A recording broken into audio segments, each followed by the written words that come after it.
It is a cold Saturday morning in East Meon, England, 1920. Harry Sylvester walks across the ploughed field of Peak Farm. He sees something out of place in a furrow of the field, something pale. There, face down in the bare earth, was the naked body of a man. The body would soon be examined by the town's coroner, Dr. Stafford, and within days, the story of this shocking find would hit local papers. However, to this day, the body has yet to be identified.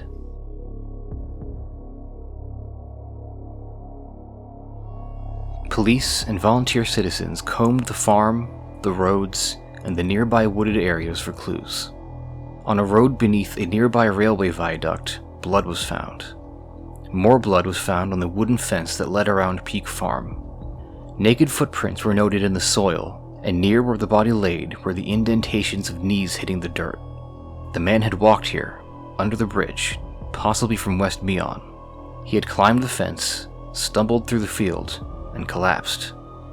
No trace of the man's clothing were ever found, and thus, no identifying papers or unique jewelry could help identify him.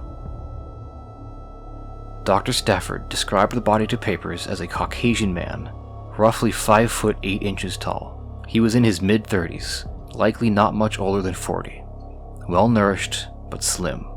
He had auburn hair on his head, but his body hair was a bright red, blue eyes with long upper lashes. His ears were of a peculiar shape, and he was missing one upper tooth. His hands were described as soft, manicured, and well cared for. He was, generally, a healthy man. The coroner did not think he was a laborer or vagrant, which implied an upper-class upbringing. There were many cuts across his body, which indicated a long journey naked on foot.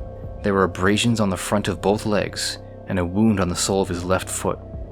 Deep scratches were found across his chest, abdomen, and arms, plus a deeper cut on his left hand.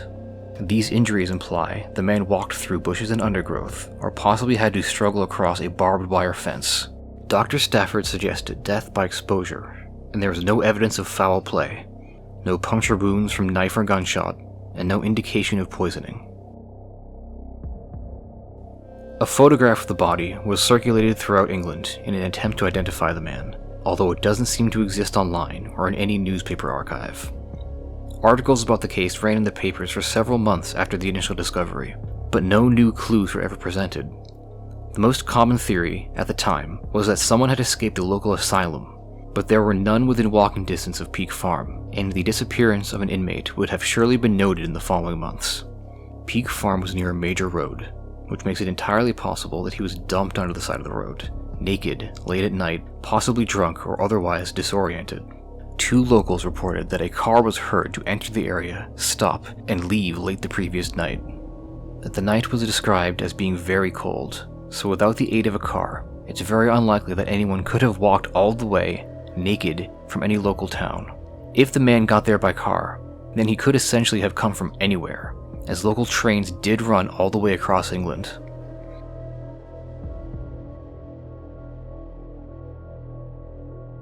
On June 2nd, various papers reported that the body had been identified as Edmund Herbert Wells.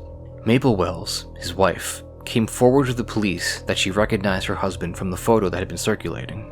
Several of her relatives also agreed that they recognized the man. Having not seen him in person since January 1919, she had been communicating with him by mail until February of 1920. Edmund was an aspiring singer, but by mid-1919, he had apparently been reduced to singing on the side of the street for money, and by the time the body was discovered in East Meon, letters addressed to Edmund had sat uncollected at several addresses for months. The solution to the mystery was posted on several newspapers on the 4th of June, proclaiming that the body had finally been identified.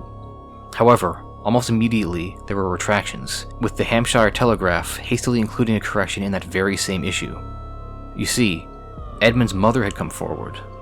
"It's nothing like him," she said to reporters, describing the real Edmund as extremely well built. His eyes were gray, his hair was very fair, and brushed back in 3 natural waves. He had an upper set of false teeth. He had a mole on the back of his neck, 3 slight scars on his face. I deny absolutely that he is the same man.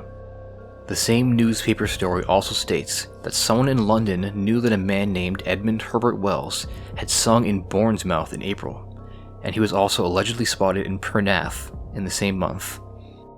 So, several people near Portsmouth, including Edmund's wife, positively identified the body as Edmund, while several other people, including his mother and contemporaries in London, denied the similarities and claimed to see him alive in April. After 4 months, the body still remained unidentified. On June 6th, famed murderer, army deserter, officer impersonator, and alleged mutineer Percy Toplis was shot dead by police after a well-publicized chase across Cumberland. He had been found guilty in absentia for the murder of a taxi driver on April 24th, and it was suggested that he may have been responsible for the murder of a nurse on January 13th.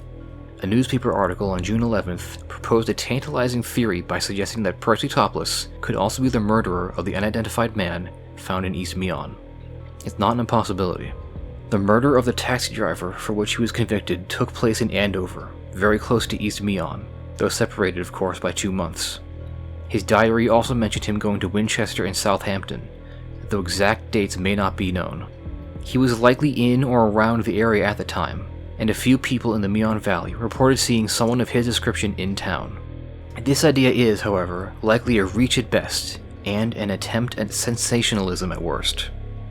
As stated by the coroner, there was no sign of foul play, and no entry wounds from a weapon.